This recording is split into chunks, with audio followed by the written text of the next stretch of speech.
So go ahead. I didn't get to review your consultation right now. So go ahead and fill me in um, with whatever you think that is important for me to know. So I got Bentley 3 weeks, or not 3 weeks, a month ago. Sorry, he's now really playful, even though he was just sitting last hour. He's been doing pretty good adjustment wise, really smart, potty trained within 3 days. He's a year old. Doing pretty good in terms of like commands, but he's like smart enough that like he like for sits and stuff, he knows like he won't do it unless he gets a treat. Like he kind of knows, like he has associations and stuff like that with things like that. The big thing that I'm concerned about, because I did have another trainer come out a while ago, is he has been, sorry, just making sure he's not chewing something. He has been having like aggression towards people that have come over. So when I first got him, like I was in like, I'm a student, so I was in the middle of like finals and stuff. I'm now done, but so I didn't have a lot of people over like I normally would, and I was also not sure how he'd react, because I did have somebody come over, and I thought he didn't like men at first, but it's not all men, it's just certain people. Like he hates my landlord, and she's a little older than me. So I'm not really sure what's going on there. He growls. He hasn't bit anybody. He kind of lunged at my brother. He's a puppy, so he's got like the chewing. Sorry, I have a list of things. Yeah, read your list. So I just put like my list of things that I would like to work on is like the basic like obedience stuff. He's kind of got sit down, but obviously only with the treat. So I don't know what his deal is with that. He is on a plastic prong collar right now to walk, but I would need to find something because I want to run him, because he's got, as you can see in the background, a lot of energy. And I'm training for a triathlon with a friend, so I want to run with him, but he can't really run with the prong collar, I don't think, but he can get out of every harness that I've bought. I've probably bought 4 harnesses. He can get out of them and he can chew his way through them. So I have one that kind of fits, but not great. He's working on drop it. Separation anxiety is a big thing too that I haven't been able to work on a lot, unfortunately, because I do work and I normally would have classes, but everything's on Zoom.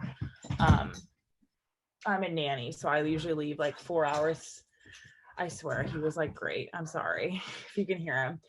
I leave 4 hours at a time for nannying, and he stays in my room. He can bite his way. It's my crate's right here, but he bit his way out of his crate. Like he's like I said, he's really smart. He unlatched the front of it. He figured it out. I got like locks for the entire side of it because I didn't want to. He got out at one time and got stuck in my blinds.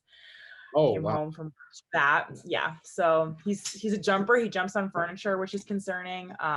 Like the countertops, especially like when I'm cooking, that's like not ideal. Because we have a gas stove. What else? Let's see. So no jumping off of furniture because I have a leather couch. That's been really tough. I don't know.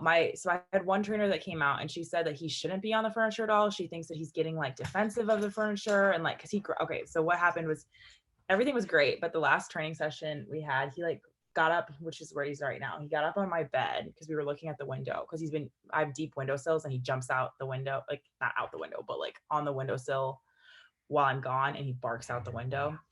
So that's one thing like I'm really trying to work on, because the people above complained and they moved out, but there's new people moving in less than a month.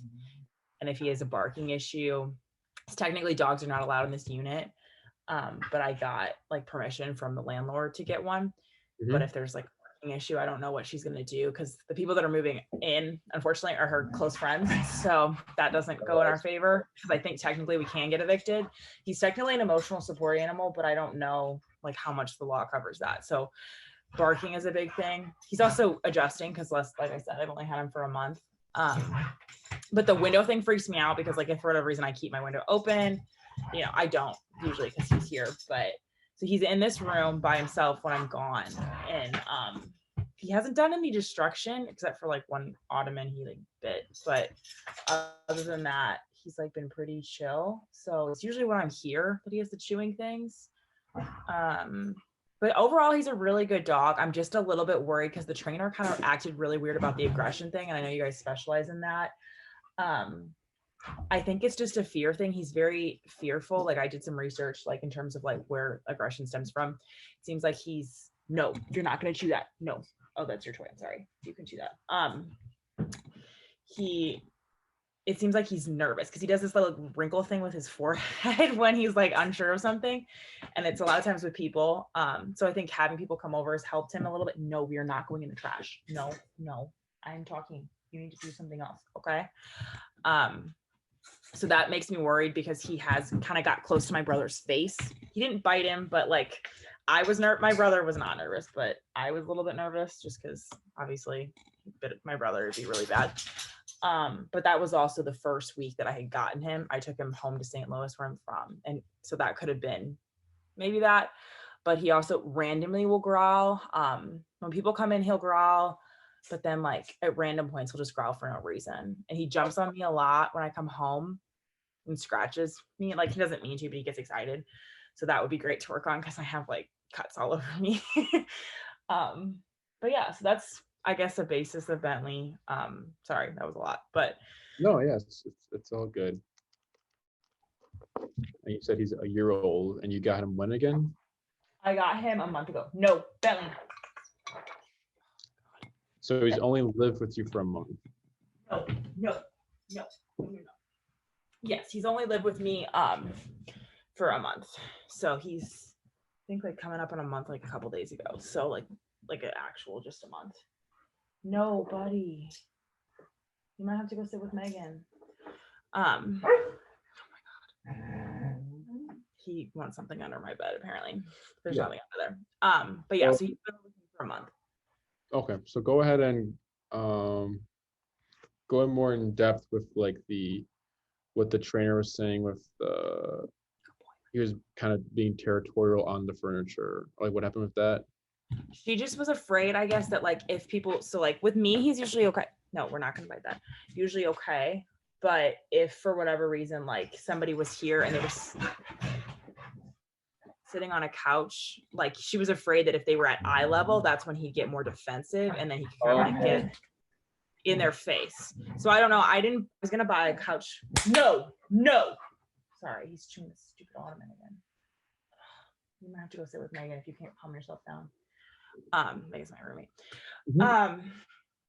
So she just was afraid that might be, because usually he doesn't do it with me. I mean, he's only growled at me like when he's excited, like, and I know he's like being playful, or like he injured his paw too, so that's been kind of fun. He cut his paw pad like the other day, so trying to clean that was, he's a puppy, he doesn't understand that he needs it to be cleaned. But yeah, so just kind of little things like that. I don't know, but I'm not sure why she said the furniture thing, because I was about to just like buy the covers and just let him be on the furniture, just because in the grand scheme of like things, it's not the end of the world. He doesn't shed, so I don't, he just has really sharp nails. No, Bentley, no. Come here, buddy. Sorry, he's normally well behaved, but whenever I have to actually do something, that's fine. Yeah. I was just wondering because if it was like, he's on the bed, right? And you try getting him off the bed and he does a growl or maybe he snaps, then that's territorial on the bed. Does he do that? He does that with my roommate. He doesn't do that with me. He did that one time. So we have two couches. We have a futon and we have a leather couch. And I've been letting him go on the futon just because that one he hasn't been, like the leather one is a lot, like I said, his nails are really sharp. It's a lot easier to scratch. And it's a recliner, so finding a cover is a little bit harder. But when he was with my roommate one day, he like growled at her, and so then I was like, what the trainer was having us do was use like a treat to like try to like tell him like what off was. But then I think he like figured it out and like thought that like every time he jumped up on the couch, like, if he got off, he'd get a treat. I don't know. He's like that smart. So like I'm a little bit worried because like he's treat motivated, but he also is like intelligent enough that I think he figures it out. So I don't know how else you do that, but positive. If you're gonna use positive food and stuff, it's good for stuff you want to see, not good for stuff that you don't want to see. So those things wouldn't really connect because if you don't want the territorial behavior, you're technically just rewarding that. Right. Sense,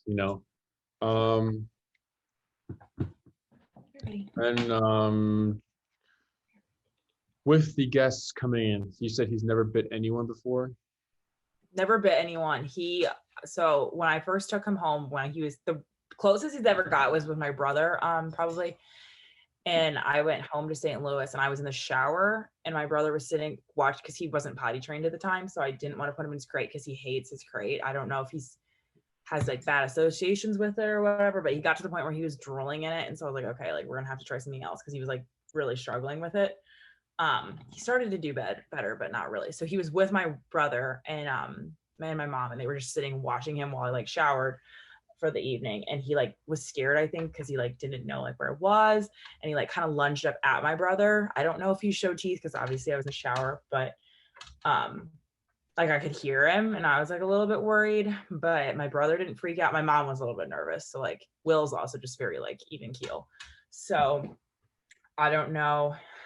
It was a little bit scary for me, but he's never bit anybody. But I also like the trainer kind of like she came over and she was kind of like a little bit negative, like, oh, like, you know, he's in his honeymoon stage, like he could become a biter, like you know, like this whole thing. And like I understood what she was saying, but also at the same time, I was like, okay, I don't know if my dog is aggressive just because he growled at you because you were like looking out the window. Like so I just was like kind of freaking me out a little bit because I obviously don't, he's young enough that I think if like he learns early on, I think it can be like trained against because he doesn't seem aggressive. He's also a puppy. So I feel like a lot of that is, he's just kind of got a loud bark, unfortunately for him. So, yeah. Okay. And then has he ever like met your brother and like be chill with him, or how's he with your brother? So he has, I think part of it might have just been like the new thing. I haven't brought him home since then just because he can't go in his crate and I can't have him free reign of my parents' house just because for various reasons, chewing mainly. But he would play with him like they were close, they were playing like tug of war and he was fine. But then like my brother's friend walked in and then he like started barking at both of them. So at first I thought it was a men thing, but then like he's done it with a couple women, like just my landlord. So I don't know if it's like certain people. I had one guy friend that came over that he like couldn't, I had to put him in his crate because it was bad. Like he was just, and it was early. That was like the first week too. So a lot of the bad encounters were early on. So like I had one guy friend that came over yesterday. He growled like for a second when he walked in, just like a little like kind of thing. And then he was fine. He walked with him, he played with him, we went to the dog park and he was fine. So I think some of it is just maybe a lack of exposure, if that makes sense, or on his end, just judging. I mean, I've never rescued a dog too. So like all of this is completely irrelevant for me. I always got purebred puppies. So I've never done this whole rescue thing. So it's a little bit different, but yeah. Yeah. Has someone ever walked in, right, and then he does his whole bark thing and everything, and has he ever settled down? I think so. I had friends came over, like all my girlfriends came over the other night and I was at work. And I think he growled a little bit because like he said, he's in here and then my roommate probably got him out. And when I came back, he was fine. I mean, he was like excited to see me. He's like, he gets really excited when I come home, but he calmed down. So he wasn't growling. Like I didn't have to put him in his room or my room kind of thing. Okay. And let's say everyone's hanging out and everything. Will he bark at all again ever at that night or that day or that moment where like, you know, people are in, right? He is settled. Does he ever go back to the barking? He has before, but like I said last night, so I think there were 5 or 6 of us in total, all women. So like it could have been like different in that sense. We were all like sitting around like the coffee table and he didn't bark at all at any of us. Like he was in this like playful mood, but no like kind of like, why are you here growls, which was really good because like I said, with like other family members and stuff, he was not that good. So it seems like there's a little bit of an improvement, but I still like I'm at that point where like when people come over, like I'm a little bit worried how he'll act, if that makes sense. Like I had one friend that came over that's gonna actually be watching him this summer while I go to town. And I got home and he got really playful and they like jumped up on the couch where my friend was sitting and like growled at his face. But I don't know why. Like he had been there with him for 3 or 4 hours and he was fine. Didn't growl at all, but I don't know if he was just like that was a playful thing or what. The friend like was fine with it, but I was just like a little bit nervous just because it was like really close to his face, even though it was like a growl. But they always say like that's a warning sign, and you know. eventually like he'll bite or whatever. I don't know. So Okay. yeah. And then what happened after that growl? Then he was fine. Like I like kind of like I was like, no, we're not gonna like, kind of like yelled at him. And there was also like we live like right by the train. There's a lot of people like that walk around sometimes too. So I thought he might have heard something. Also, like his ears are probably more sensitive than mine because it seemed like he wasn't like at the friend, but I'd like to think Yeah. positively too. But after that, he was just running around. Like he was like doing circles. Like my friend didn't walk him all the 4 hours while he was here. So I think part of it, I think he was scared because he's never had a dog before. And so it should be interesting when he watches it. But I think part of it was he was just like wired because he's a puppy and like this dog is like, I don't even know. Like I've never had a dog with as much energy. So I think part of it was just like excitement that I was home and like because sometimes he'll growl when I come home, but like just like a talking growl, if that makes sense, Mhm. like a bark type of deal. All my dogs were really small when I was growing up, like 20-pound dogs. So like I'm used to that bark, but his bark is substantially different. Yeah. So it sounds like he just, I wouldn't say aggressive if he's never, it just sounds like just the territorial and like the insecurity of like, oh, someone's in here, so more like nervous type. Um, so with the guests coming in, that's like a territorial behavior for dogs. But since he's only been there for a month, that's why it's more like probably nervousness because it takes a while for dogs to recognize their home as a territory. So it takes like 3 to 5 months for dogs to get fully acclimated to the um the new environment and just to start showing their true colors, right? And how's he on the walks? How often do you walk Bentley, correct? Bentley? Bentley, yeah. I usually average about 6 to 8 miles a day. Like that's what I walk. I'm also a nanny, so I do walk at work. Bentley But does 6 to 8 miles. that's what I walk, and so most of that's with him. Some of it's at work, probably like maybe mile or two is at work, but most of the time when I go to work, I'm so tired from his walks that I usually just will like sit and let the boys run at the park. But yeah, so he walks a lot. Like I said, I'm gonna try to get him into running. So if you have any color suggestions, or I don't know, that might be something later. But Mm. I think that also helps with the separation anxiety. Is like so my roommate and I went upstairs and tested him to see how loud his bark was, and he didn't bark at all when we had just taken him on a walk, and then he like slept. So like, I think some of it is like, just being tired, like but he's a Rhodesian Ridgeback, which apparently like need a lot of exercise, which I didn't know he was a Rhodesian Ridgeback when I got him. So, They hunt but lions, yeah. yeah. Mm-hmm. um, um, so like, today, did you do like that 6 to 8 mile walk with them or? Not as much today. Today we didn't do as much. So like I averaged 6 miles, but I also walked a lot at work today. So we didn't do nearly. I had a really bad migraine this morning, so he actually took a nap with me this morning, and he was pretty chill. So I'm gonna take him on a walk after this because usually we do like what we'll do is we have like I have a very schedule driven person, so he has like a very detailed schedule. We like go out in the morning. He'll go to the bathroom and then he'll come inside and then we'll do like a walk Mhm. but it also varies to like depending on my day. But usually he does pretty long walks. It's a little bit hard because it's so hot outside right now. He gets Mhm. tired easier and his paw right now, that's like part of the reason I'm like a little bit iffy today in terms of walking him because I was in correspondence with the vet trying to figure out if like he needed to come in to get like wrapped or whatever or stitches. But luckily they think he's gonna be fine. So today was a little bit weird. But normally we do walk a lot, but especially when I first got him, I think I walked him a lot more. Like the first night, I think I walked him for like over an hour. Like it was like getting to the point where I couldn't walk anymore. Like it was 11 o'clock at night. I was like, okay, but you're clearly not gonna go poop. Like we're just gonna pray. Mhm. Uh, but yeah, so Okay. Does he still come home with a lot of energy still, usually? sometimes he does. So I don't know if I'm not walking him enough or what's going on. I feed him like what the vet said. Like he doesn't get fed any more food. He gets treats that supplement his diets. Like he's weight wise, he's great.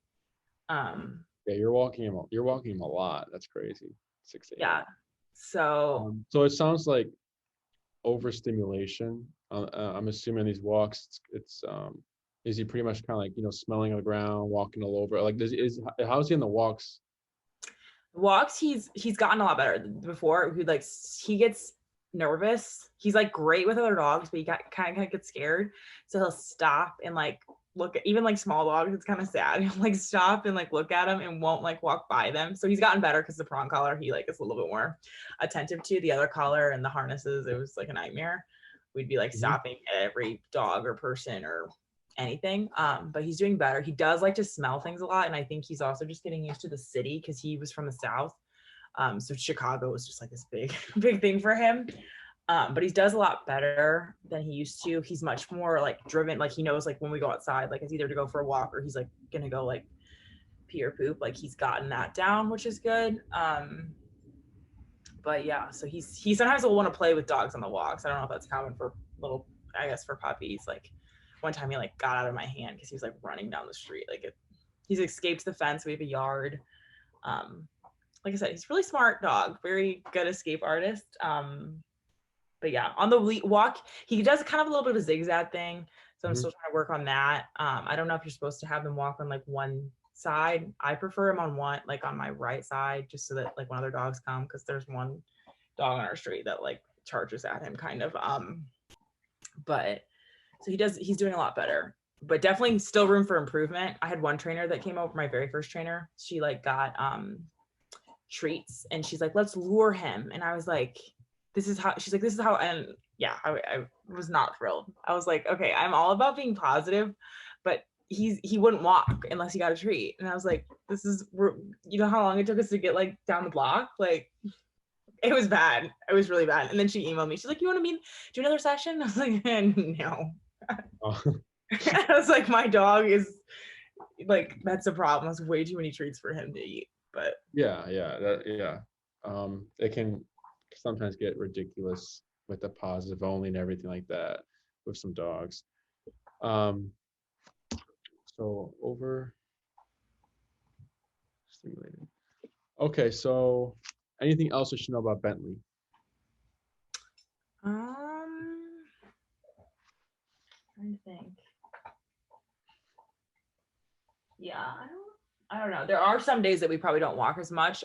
It's hard for me to gauge because I don't time it, but that's how much I walk. So like, and I have a car, so I drive to work. It's not like I walk to work. Yeah. But yeah, I think that's about, I'm trying to think. I'm thinking like something's going to jog in my brain. But yeah, I guess that's pretty much it. Growling off furniture. Yeah, the separation anxiety and the growling is like the two big things. I think like sit and stay and all that is going to probably like take a little bit of time, but I think eventually he'll get it. I'm not sure why he's like, I've never had a dog that like will like learn sit and stay, but then like won't do it unless you get like a treat. So I don't know if that's just because it's newer, but he's known it for like a little bit now. So I don't know. I don't know what the deal with that is, but yeah. So that's pretty much it. Okay. If you were to have everything you want with Bentley, right? Everything you want, what would life look like? What would you be doing at Bentley, or like what would you want life to look like? Does it make sense? Like in terms of like with just like my daily lifestyle with him.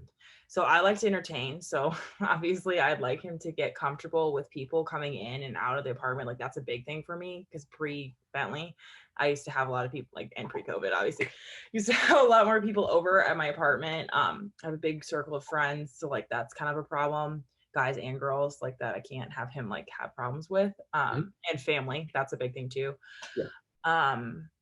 I'd like him to be athletic enough that like I can go on runs with him, but not to the point where I have to run like 5 miles a day because like I'm not a runner. Jumping off of furniture would be great because he scratched my dresser the other day and I don't think I'm gonna be able to fix that. Chewing, which I don't know if there's anything you can even do for that, if that's a puppy thing or if that's just his breed, but like that's what he's doing right now. If you can hear him, he's got this like aggressive chewing bone thing that he's like going at. But if he doesn't chew that, then it's like stuff in the apartment. And I want to not feel bad leaving him behind. Like when I have to go to work, like feel like he's going to be okay.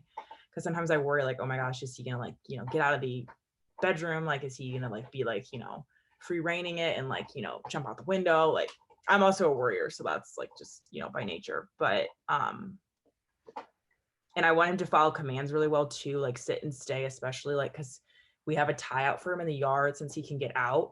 Okay. He kind of get out of the harness too, because he chewed through the first one. And the second one I just went and picked up, and I didn't have them fit him because I wanted to try him out in my room to see how he would do the first time, like for like 20 minutes while I drove there.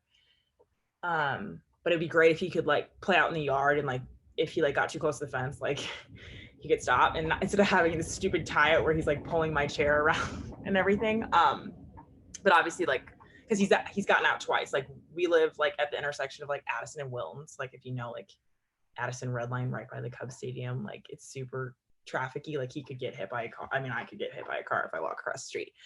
So that's like a big worry. So yeah, just basically a really, really well-trained dog that's obedient. Yeah, you know, your ideal dog, I guess. Yeah. But good with like people. That's like a big thing too. Okay. And I'm assuming recall as well, right? Come when Like called. for him to come back to me, Yeah. or what do you No, mean? Yeah. yeah, come when called. Yeah. Yeah, definitely. That's the big, I think that'll help with the whole yard thing, because that's why he can't, because he gets excited. He'll see something and then he'll be gone. Okay. Okay. All right. Yeah. So sounds he's just a nervous dog. Um, And that's stuff that you can work on. Yes, like fears, or how does that yeah. So work? you with the plastic prong, is that the one that's like it's not the metal, it's the one that has like little tiny spikes, right? Like they're like point like triangles. I think it's black. Yeah, it's black. You can add like ones to it. So like he has because he's kind of small. I mean, he's not small, but he has the You have it? one, so he's got the smaller one. But he hasn't been able to get out of it, but I also think like he's kind of like like the twist thing. If he like really wants to get out of it, he can't. But On you, or hmm? do you have it on you? I can go grab it. He's not on him right now, but stay. Belly, sit.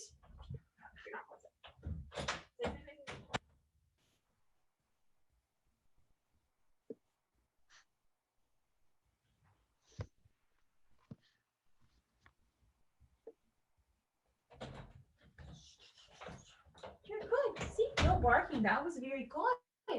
That was very good. Okay. So it's the triangle one, I guess you're talking about. I think. Okay, yeah. That's And it's got, so he has I don't ever usually keep this on him, but he's also got the other, like it's just like a loop. And slip? so that like it tightens. What? Okay. I see. So like if this breaks, because this is plastic, so it's like a backup kind of thing. That one I keep on him because it's pretty loose on him. And then this one I just put on when we go outside. I like the whole idea of a harness. So if I could get him to walk in a harness that fits, that's the problem, is he's got a weird body shape. Like harnesses just don't fit him well. Because I just feel bad like pulling him, because he's a puppy, and so he still gets excited to smell things and kind of thing. Yeah. Okay. And then how did you get that prong collar? Was it given to you by a trainer, or did you just go out and buy one? It was given to me by the trainer. So this is actually hers. I haven't bought a second one just because I was waiting to see, because I've never used a plastic one. My other dog, like I said, I had pretty small dogs, and we used like prong collars, like just for training purposes. Like he doesn't have to use it. I mean, he's like really old now, but doesn't have to use it anymore. So I just wanted to, I didn't want to, I mean, it's like what, $12, but I was like, I'm not going to, the amount of money I spent on harnesses, I'm not about to go buy one and then need a metal one. So I just held off, but she let me borrow it to see how he did. Yeah, we don't recommend those type of prong collars. They don't really work. From what we've seen, like when the daycare dogs come with those prong collars, it has no effect on it. They usually just don't care about those collars. So we use a brand called Herm Springer. It's probably the ones you use for your dogs. It's just like the metal ones, like that. They got the prongs on them, right? And like there's links and all. Harnesses actually, because you're saying he's still pulling with the prong, right? A little bit, yeah. Like probably, like that's why I was waiting to buy, because I was like, I think he might need them. Like I don't think he should be pulling. I don't know if like I'm walking him improperly, but like I don't know. He's still kind of like, he's not as sensitive to it as he should be, I feel like, because it's also plastic. I mean, like he's, you know, it's, I don't think it's probably more uncomfortable than like, I don't want to say painful, but he's like, oh, it's there. I'm going to keep on going. Yeah. That kind of thing, which I think is like what you're saying. Yeah. So harnesses, you know, because it sounds like you've gone through all the processes or like all the methods, right? Positive, unrealistic, won't really work.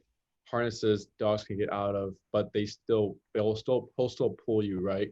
Now, if you want him to pull you, like for like the running, and you want him to pull, then harnesses will be good for that.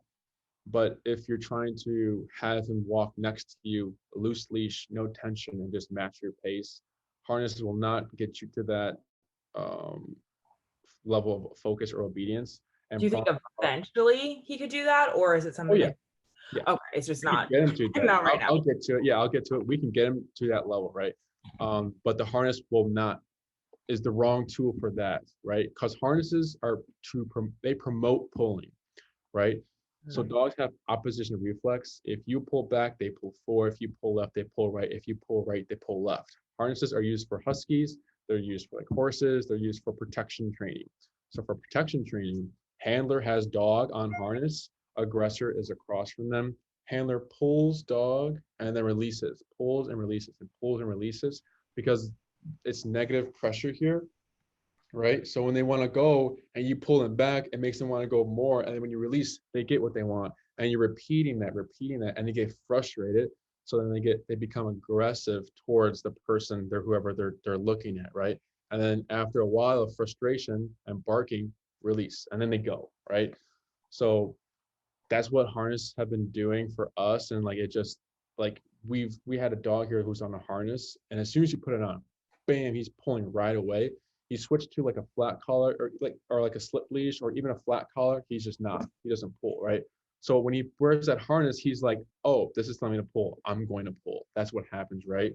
So we don't like harnesses, right? And for our training methods, we don't use them because one tool is telling them to not pull, and then the harness is telling them to pull. So that's where Bentley might get a little confused of like, do I pull? Do I not pull? Like, what's being asked of me? Does that make sense?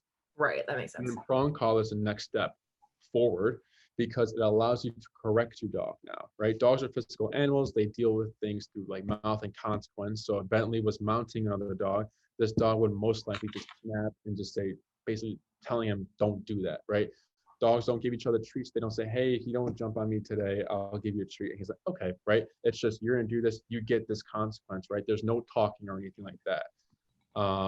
So prong collar is the one I speak of, is like the spiky one, right? When you close it, it encloses, like, when you pull on it, it tightens, right? It closes in. So it's supposed to mimic a dog bite. That's why it's a good step forward, because they thrive on physicality. So it's a physical tool. So that's where you get good results. 50-60% reliable obedience, right? Once you take the leash off, you just lost all control, right? You can't do recall with prong collar, because you need the leash on at all times. And recall isn't recall if it's not off leash trained. So then that gets us to like, I'm pretty sure you've done. No. Sorry. Oh, you're good. You've done your research on us and like the methods we use and the tools we use. Yeah, so I'm not a big fan of Bentley. No. Sorry. Good boy. He doesn't, I have a lot of pillows on my bed and he doesn't like them. So not chewing the pillows would be wonderful, because he has to find a spot. He found a spot. Okay. I'm not a big fan of like electric collars, but my mom did some research and I did a little bit of research. Also, like I said, I had 20-pound dogs, so it's a little different. Yeah. They're like, not as like, our dogs were puppies. They were never vicious. We, like they were small, little, like, you could hold them in your hand basically. So it's a little bit different with Bentley. Not opposed to it, because obviously, like I said, the whole new people. I also think that his treat motivation, like maybe like the whole zap thing might click more in his brain than the treat association, because I think he's just like, I don't think I mentioned this, but like whenever I leave, I give him a Kong with peanut butter, so that he kind of like will just chew on it and it gives him something to do. And it got to the point where anytime I got the Kong out, like he would associate it with it. And so like then like I'm running around the living room trying to get him like just so I could like, you know, he would go. But now I'll give it to him sometimes like when I'm home, like if I need to focus. But also like trying to watch his peanut butter intake because Oh, I yeah. don't know how much he's supposed to have. But he really likes that, and now he's like doing better with it. Before, like he would associate it with the crate, and then he like wouldn't like get in the crate. But the weird thing is he'd get in the crate, but then he wouldn't eat the Kong. So it was like super, like he'd go in for the Kong, but wouldn't eat the Kong. Because I would have liked to have him kind of comfortable with the crates, just so like when he like goes to the vet or if he ever has to be boarded or if I travel, it could be convenient. But I don't know if it might just be easier to not have him chew. But sorry, that was like a side note I forgot to mention earlier. Yeah, the crate, he gets anxious in it and stressful. That's his stress response is anxiety. So that's where you're seeing the salivating, the drooling, right? So when dogs come in here and they're in, they're doing the drooling and the excessive, like they're, they create a puddle basically, right? That can be corrected, right? Because he's in a mindset right there, and it's anxiety, and it's unhealthy for him to be in that mindset for such a long time. So what needs to happen is snapping him out of that mindset. Just like, it's like he's thinking, it's like you're thinking these thoughts, right? And like, let's say, you have a party, right? Like back when, you have a party at your mom's house, she's out of town, you have your party, right? And then, you get a call, oh, we're on your way home, right? And like, oh shit, we got to clear it out. And you're freaking out. You're like, we gotta do this, we gotta do this. I'm gonna get in trouble. And then that one friend is like, hey, like they get you to snap out of it, like, hey, it's gonna be okay. We're gonna clean up and it'll be okay, right? That's what Bentley needs for like the crate anxiety. So that's a stress response, right?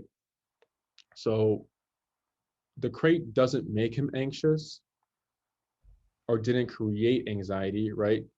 He's already anxious. He's just showing it as a response because he's stressful or in stress. Does that make sense? Yeah. And I think a lot of it's also because originally I thought it was just the crate, like maybe he had like been abused in it, because obviously I didn't know a lot about his past. Um, but then like when I left him home, because I took a video, like I zoomed my like iPad in my phone when I went to work the first time and I left him by himself. And it wasn't obviously just the crate. So it's not like, I think it's like an anxiety and like a separation thing too. He's doing a lot better, but he's just an anxious dog. It's like I got him for my anxiety as an emotional support animal, and he's got more anxiety than me. So it's kind of funny. Not funny, but ironic. And with the COVID dogs, to help with the separation anxiety you're talking about, I just crate him. If there was no pandemic, what would life look like for you? So I would be still nannying. So I nanny 4 hours a day, and then I'll be at class. So like my class schedule in the fall, I'll be able to like come home and let him out. Like he's not going to be in there for like 8 hours at a time. Um, it'll probably be like 3 hours, and then I come home and then I go to work for 4 hours. So it's like spread out, if that makes sense. And my roommate also will be home. So we tried to make it so that he's like never home for like more than like, because he's also a puppy. So like the peeing thing is still a little bit of a, sometimes he gets excited. Oh, he only excites pee, or does he pee around the house, or? He pees, it's weird. So he pees in once, so he won't pee in my room, or hasn't yet. So like that's been good. But we have like one of those pee sprays that like it supposedly makes them so that they pee in the same spot. It's like for puppies so they don't pee all over your house. And that like he will pee in the same spot. So I took him to the dog park for the first time, and he drank a lot of water and peed before we came inside, and then he peed twice within an hour. It was super weird. Like he never pees that often, so I think it was just a fluke thing. But other than that, like he's been doing really well. Oh, okay. It might have just been he ran for like an hour, just because he was never been to a dog park before. But yeah, so just working on that. But he won't be home like a lot by himself, but it's just enough that like I want him to not be anxious for like that time, obviously, because it's, being in a crate for 3 hours or, an hour and a half while I have class and then I'm back, like, but he can get out of it. So it's like at this point, like I literally have like U-locks on it, like, but he still can like get it out of it. Okay, and is he breaking the crate? Like, is He's he bit it, yes. He's put like substantial, like the top of it, like, so like if it was like this, he's like bent it. So like it's like, I mean, he can't fit through that, but like so that was where I got a little nervous, is like I don't want him to break a tooth, obviously. I don't think he would do it to the point where he broke a tooth, but then the trainer was like, oh my God, like he's gonna, break a tooth. My roommate was freaking out, and I was like, well, okay, like maybe we should, not do the crate. But he actually flipped it over at one point. It was like sideways, but he was out of it. So I don't know how that happened. But so the crate has been a little bit of a still sitting here because I'm convinced that maybe it could be of use at some point, or you're gonna have to get rid of it. Yeah. But then what have you been doing lately? Have you been doing the no crate then? He's been in my room. Yeah. Is he just in the room? Does he chew? Like, is he just, you said he's not destructive, right? He chewed. So I have like an end of bed ottoman that I think he was trying to open, but he just tried to bite, I think, or he got bored because he has like, I put a ton of toys in here. He'll jump up on the windowsills and then he'll jump up on the dresser. But he hasn't like bit. I have cords. I left a couple extension cords out to see, like, because he bit one of them and it actually shocked me because it was plugged in. So that was not fun. But I tried to leave him out just to see if like he'd bite him. Like, I know that's like bad, but I just want to make sure, like, maybe train him like that he can see them, like my phone charger's out, like things like that. Like it's right on that like nightstand thing, and he could theoretically reach it from the bed. So the first day was the first time he was out of it when he got out by himself. That was really bad because he knocked like glass perfume bottles over. Nothing broke to the point where he got injured, but it was a mess because I think he got really, really scared. But now it seems like he'll bark and howl at the window, and then he'll like sleep, and then he'll play with his toys, just like what video footage I have of him. Like right now I'm obviously here, so it's a little different, but he's just like sleeping. Okay. Yeah, if he's breaking out of crates, he can injure himself. What I tried doing, so there's a few options here. If he's fine in the room and he's not really destroying or making like a mess or anything, and it's just the barking and howling you're trying to address, I try a bark collar just so it can correct for that, right? Because you're not going to be home or you're not going to be always watching him. Then Right. the bark collar will correct the barking and the howling for you. So then he's getting correct. He's like, okay, that was weird. And it also settle him as well. So that's probably an option for you. If you want to revisit the crate, what I do is when you're home, I crate him, right, in another room because it's harder for dogs to be crated and separated from you while you're home in another room, right? Just to practice that. And with the anxiety in the crate, that's where we can use e-collar there. But I'll dive into e-collar real quick. So e-collar, have you been to a physical therapist before? Mm-hmm. So they have what's called a TENS unit. It's like a muscle contractor. So if you have like rib tissue, you put the machine on, and like they have levels. So like the physical therapist is, I'm gonna keep increasing the level. Let me know when it's uncomfortable. As they go up, the client says, okay, that's enough. They lower it 2 levels down and then let the machine do its work. There's commercials like, grow 6-pack overnight. It's like a little muscle contractor you put on your abs and like it's supposed to move your muscles, like that stuff, right? That same technology is e-collar. It's just a muscle contractor. It's electric, but it's not electricity, right? Running through the dog's body. It's a box with 2 contact points. And these 2 contact points are in one spot, right? So the dog's only feeling it here, right? And you'll see like the shoulder twitch or like the skin like move right here or something like that, Are you able to control the like intensity or? Yeah. So okay. Our brand, the brand we use, Dogtra, it's our favorite brand, has 127 levels, right? So there's other e-collars out there, lower quality, cheaper, that have 10 levels, right? So the power outage on 10, think of that 10 equal to 127. We just have 117 more breaks to be more specific to Bentley's personality, breed, and such scenarios we're dealing with. Does that make sense? Mm-hmm. So 10 and 127 are the same. We have more numbers to kind of be specific. So for the 10 one, you can be at a 5. Bentley's yelping. It's too much. A 4, too little. He's not listening. So that's where they have trouble because there's not that many numbers. But us, if 40 is too low, 50 is too high, we can go to 45 or even more specific, 43, 46, and all stuff like that, right? Our e-collars also have a certain like feeling that's more smoother and dogs respond better to it because these cheaper ones have a sharp feeling and they're more edgy and they're just more like flinchy about it with those brands. So that's why we use Doctra. 127 levels. There's different models. I know which one Bentley will be on, I believe. And how much does he weigh? 38 pounds, so like 40. Okay. So they're waterproof.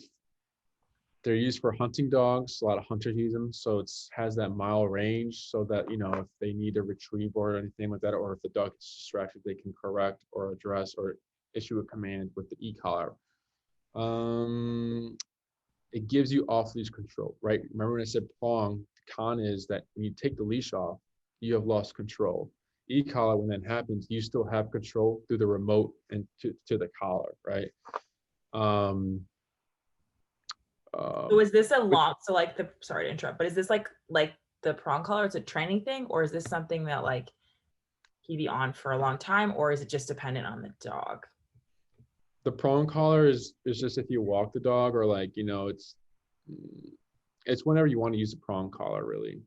Are you saying Right. did you e-collar? But the electric, like, right. So the e-collar, so like with the prong Oh. collar, obviously, like he could train to be off of it, or like, you know, it might just be good. Bentley might just need it for like walking. But for the e-collar, like, would that be something that like he needs long term, or is it really just dependent on like the situation, or what would you say typically like your clients do? I mean, obviously noting that he's not super aggressive, but like has a little bit of like nervous tendencies. Yeah. So on walks, he'd be collared up. And this is also post-training, he would have that collar, right? Because we can't predict what's going to happen on this walk. So let's say we're going for a walk on the busy street and like a car crash happens or a firework shoots up right next to us. Bentley freaks out, it catches you off guard. Let's say he bolts, right? He bolts away and then the leash slips out. Because we've had incidents where that's happened to owners where like something happens, it catches them off guard and they get yanked and like they're not expecting it, so they're not bracing and like they get slammed on the ground, the dog's just gone, right? So if that happens, you have control without holding the leash, right? Because when dogs are in flight mode, they're literally thinking kill or be killed. They're not going to listen to Bentley calm. They're not going to hear treats. They're not going to hear anything like that. They're just running. So you need power to override the brain of that mindset to kind of bring him back to you, right? So that's why the e-collar will be on. Now, are you going to be pressing that button and zapping him all the time? No, that's just when we're training, you're going to be tapping a lot. But post-training, like Jesse, our dogs, we tap like once a month, maybe, or maybe like once every 2 months, we'll press that button, you know, and it's usually for like emergency situations. So would they always, do they always have the collar on? Like, so if he's in the apartment, he wouldn't have it on? Or like if people are coming over, like what does that look like? Because my other thing is he does chew things. So he doesn't chew the one collar because it's just like got his name tag. So he doesn't see it as a thing. But he will like, he'll try to chew this when I put it on him. So that's another thing I'd like to like not have him try to like bite my hand. Like not rude, like, you know, he just doesn't want to put the collar on. Yeah, he's just stubborn. So let's say on the walks it'd be on. Now let's say in the home, since he's showing a little bit of overstimulation, is that he shouldn't need more than an hour a day, you know, to kind of be calm in the home. So with these overstimulated dogs, when they do like, you know, I take my dog for like a 2 hour long walk, I come home, still energy, right? Once we start training, it's addressing that, right? So the way we train is a lot of discipline, right? And a lot of mental control. Mental control is a very tiring for dogs versus having him physically walk next to you or physically with you, right? So once we give him a job and something to focus on, he comes home more tired because of he's like really focused on what's going on. So when he comes home, he might just not be more calm and just like, okay, we're home, I'm gonna knock out, right? So then if that happens and you realize, oh, I don't really need the e-car at home, then you don't need it in the home. Let's say guests are going to come over. Well, you're going to collar them up 20, 30 minutes prior, address whatever that needs to be addressed, and this will be covered in your program. Address whatever that needs to be addressed. And then if you find that he's good the rest of the night, like with your friends, like he was perfect, then you can take the collar off and let him hang out, you know? But then like when they leave, would you put it back on? Because that's another thing. He tries to get I didn't mention, but he does, I think it's like common for dogs. He tries to get out of the door. So like the whole like staying and sitting and not running out. I mean, he hasn't gotten out of the door because we have like multiple doors, but working on that, like, would that be something that like would be good with the e-collar, just so like he like knows to not run to the door? Yes. So let's say, everyone, all right, well, we're gonna head out, I just collar him up and then correct, telling him, no, you're not gonna leave, or like giving him a spot to go to just to That's avoid. what we've done. We've done the whole place thing, and Yeah. he does pretty well with that, but Yeah, place. So you have behavior and obedience, right? Do you know the difference between obedience and behavior? mm, So think of obedience for humans. Obedience is, think of it as math, science, English, social studies, right? And the behavior is don't lie, don't steal, don't cheat, right? You wouldn't teach like a murderer, right? People who have issues, right? How to solve math problems. They don't connect, right? So for dogs, the place command is a band-aid, right? Because you're telling him, go here, right? But mentally, he's still, I want to go out that door. I want to go to the door, right? We need to shut this down so that, okay. he's thinking, I don't go to that door, instead of like, I'm here, but I want to go to that door. And then like that's where like that's where you're still having issues, why he's still kind of like trying to get the door. Because the door has never been addressed, right? You've done place, but place has nothing to do with the door. You're just moving him somewhere else. That's all you're doing, right? Okay. So that's the difference with obedience and behavior. Now to address the overstimulation and like the zooming around and like the nervousness. Some of that puppy things though, is since he's technically a year still, or should he have been out of that a little bit? So puppies get disciplined, right? From the moment they're born, the mother is immediately correcting this puppy. There's a video on YouTube of a Korean retriever walking into a playpen full of her puppies. They're all jumping on her. They're all doing the puppy behavior, right? And then she doesn't like it, so she's growling, snap, snap, snap. And then they all start walking away and they just lay down. And it's calm, it's quiet in seconds, right? So puppies can be corrected, right? That behavior, if we're letting that continue, because owners think the same thing, it'll go away, and then it doesn't, and then it gets worse and worse. And then what it can turn into is that it can turn to like reactivity, it can turn to other things on these walks, which is what you don't want. So if we address this now and give him some like discipline of like, you're going to walk next to me, you're not pulling me, you're not doing any of these things, right? Then we get the calm dog and everything like that. So it's definitely something he can still, like, at this point, since he's only been here for like a month, something that he can work on. oh yeah, for sure. Okay. Yeah. Because kind of like the dog trainer, like kind of like I was like after the session, I was like very frustrated and like very kind of like sad because like she's like, oh, like, you got bigger things to worry about, like his aggression, and like it was like not very positive towards like me, and like I was like, oh my god, I'm gonna have to get rid of this dog, like I can't Yeah. have a dog that's aggressive, and it was bad. So like obviously like want to make sure that the big things are fixed, but you're making me feel a little better. So I appreciate that. The reason why we teach heal is what we call it. Walk with me, stay with me, sit when I stop. If you take 5 steps with Bentley, Bentley takes 5 steps. If you take 10, he takes 10. When you stop, he's to automatically sit. No words said. Loose leash in any environment. We don't care what's going on. You can be in the middle of Oz Park or like a dog park, and he's to be that focused, right? No questions asked, right? So then once we need to teach the heel, right? In order for him to kind of realize how e-collar works, right? That he's the one in control, that he's the one that turns it on, he's the one that turns it off, right? So once we do this heel work, right, it can fix a few things, the overstimulation. I can just calm down a whole lot. So then some certain behaviors might go away, and a lot of things will start going away, and you'll notice Bentley start changing, right? Because we're adding the proper discipline for him, like his language, right?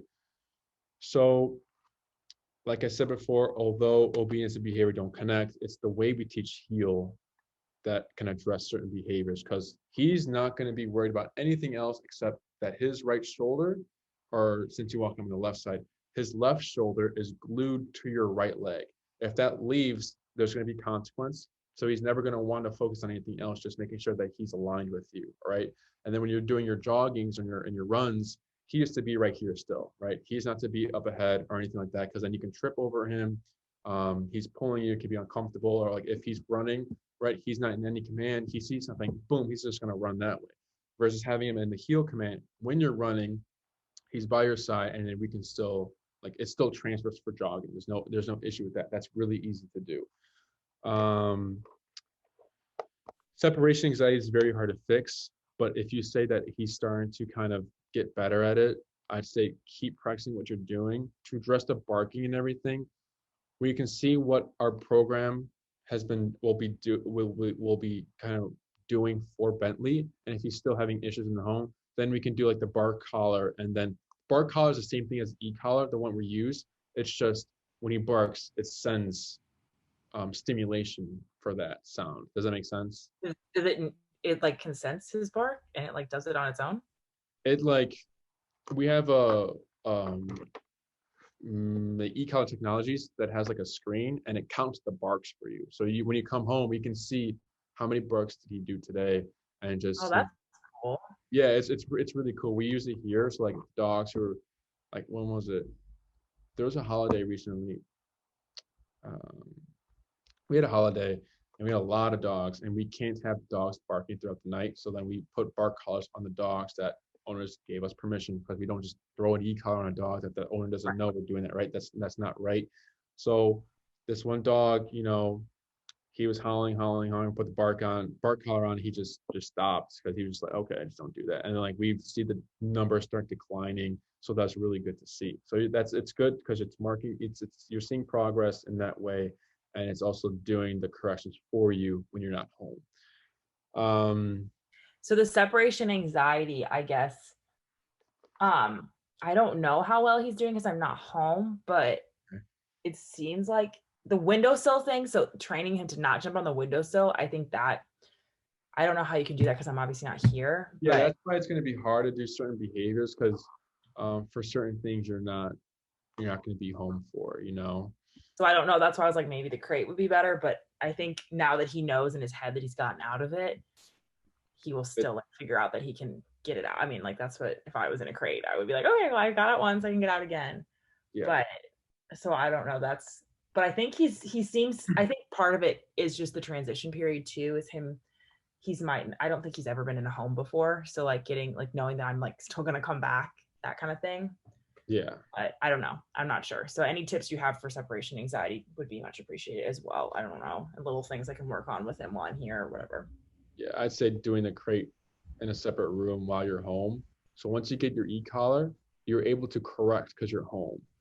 Right. Does that make sense? So then if you see him drooling and salivating, he's in anxiety mode, you can use the e-collar to snap him out of that. And then how it goes is, we have a lot of videos of a dog named Doc, blind dog, and he's just drooling.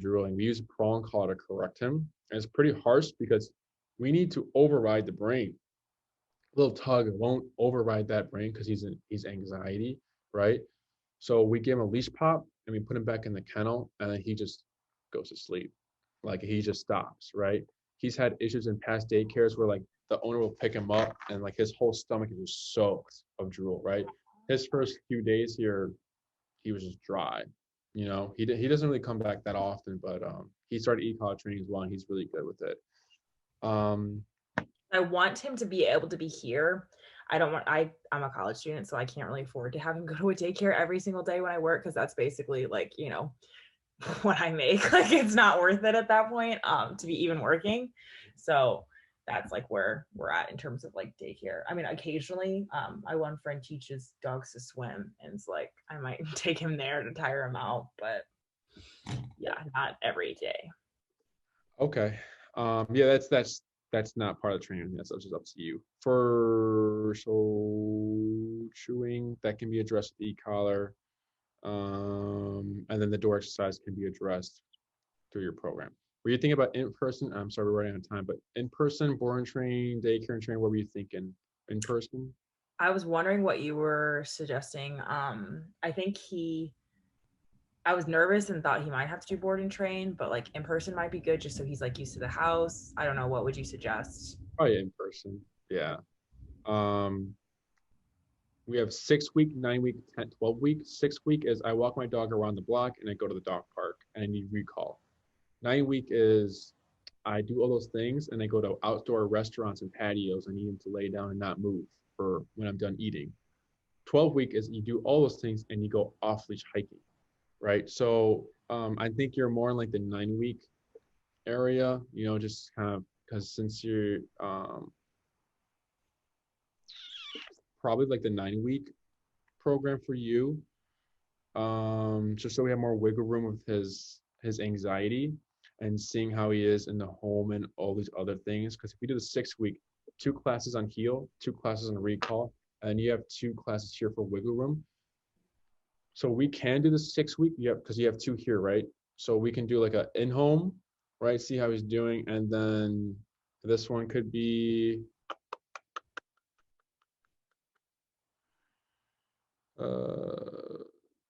maybe a little bit of the separation anxiety, or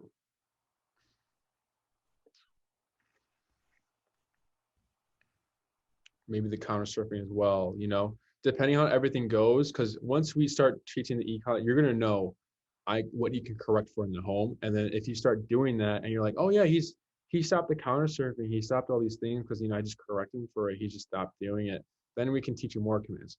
The 9 week allows a lot more wiggle room and more classes to like do in the home if you want. And then if we have enough time, we can also teach you like other commands to, like, if you want to take him to a restaurant, outdoor patio, you need him to lay down and not move, right? And the 12 week, if you want the 12 week, we can do the 12 week as well. It's just like everything if you want him off leash trained. I don't know if I need him like off leash, like where I could walk him like on the street and he'd like be fine. Yeah. Or, like, and still on your right side, shoulder aligned with your left leg or your right leg, and just no leash basically. I mean, that would be ideal, but I don't honestly even know if I would do that, because I live in the city. If I lived where I grew up, maybe, but yeah, where I am now, I don't know if I, like, for my anxiety, if I could, even though I know he could do it, like, it would just be a little hard. Yeah. Any questions about anything so far? So for sit and stay, do you normally do that with treats, or do you do that with like the e-collar? E-collar, because if he doesn't sit, he doesn't get a treat. That's the worst thing that's going to happen. If he's looking at a squirrel and you're like, sit, he's looking at you, he sees a treat, he sees a squirrel. Nah, I'm going to go for that squirrel because I can get that treat later. But the squirrel, I cannot get later. So he's going to go for the squirrel, right? So if we teach an e-collar weight through pressure, right, it has more meaning, and it's more like, if you don't sit, you're going to get consequence. It's not like you're not going to get a treat. You're going to get something negative for it, so it makes it more meaningful. So since you're wanting to focus on sit and stay, it's probably going to be the 9 week so that we have more wiggle room. I think we'll definitely need the 9 week. I just don't know if we'll need the 12 week. And then say, like, what happens if he needs more? Is there a way to add it, or is that you have to do another plan, or how does that work? Okay. You can add classes. Okay. So example, Sunday, 1 p.m., 10, you get 10 time slots. Although you chose a 9 week, in case of reschedule, you have another time slot that's yours in case rescheduling, right? Once you use that time slot, you'll have to wait for availability again. So it's an hour class a week. We give you one topic at a time to kind of just work with. We operate at Oz Park or the facility. Are you aware of Oz Park? Mm-hmm. Yeah. So we meet there. Because if you can train your dog at Oz Park, you can train your dog anywhere basically. And then we'll have the in-home sessions as well. So I also do have some training sessions left with the other trainer. Mm-hmm. So that I do want to use up because I paid for them. So I don't know how that would work, like in terms of like cross training, in terms of like that, like if there's things that like I can work on with just her or what, because they're all in home. So I don't know if like more like the jumping or what you would recommend with that. She wasn't able to come every week. So that was a big thing too. Because he doesn't, it's like with kids, like you can't just do like once a month and then they're like, okay. It's up to you. If you want to finish it first, then move on to this, you can. Or if you want to do them both at the same time, you can do that. It's just that, she's doing her own thing with you. You doing her own thing with her, right? It's up to you. Okay. Anything else? I think that's it. Sounds pretty standard, right? The only difficult part in this is the separation anxiety and the crate stuff. That's the only difficult part, because we're not there. In home, easy stuff. Doesn't sound like anything serious because he hasn't, done anything really. He's able to settle. It just sounds nervous. He also eats in his crate. I don't know if I mentioned that. He will eat in there and then he'll do his little settle thing and then he'll wait 3 times and then he'll come out when I tell him come, which he's got down. What do you mean? Okay. Okay. Yeah. So like I'll open the door and he'll wait 3 times or however many I want to do, but usually I do 3. Okay. Definitely spend more time with the crate when you're home, just so you can see how he is and go about it that way. Counter surfing. I think we got everything. After this consultation, I'll send you a follow-up email either today or the following day. Speaking of the programs we talked about with the pricing, what a payment plan would look like. The e-collar I recommend, I'll send you an Amazon link, or I can sell you one here. We sell them for the same price. There's no difference. And then we also will send you a agreement, a form that needs to be signed. Once that is signed, we can begin booking and billing. Booking and billing. So once you sign that, send me your availability, and then we can get a head start. If I'll see it too when you sign it, so then I'll reach out to you as well if there's some time there. But how that works is you give me your availability, and I work with that. So for availability, is it the same time every week or is it, how does that, okay. Same time every week.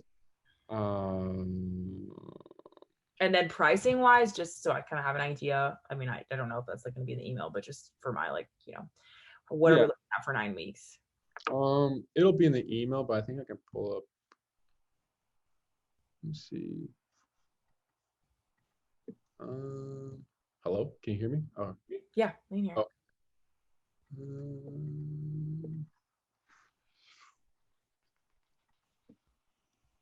No, let's see. I don't know where Zoom went. Oh, here it is. Okay. I just had it up here.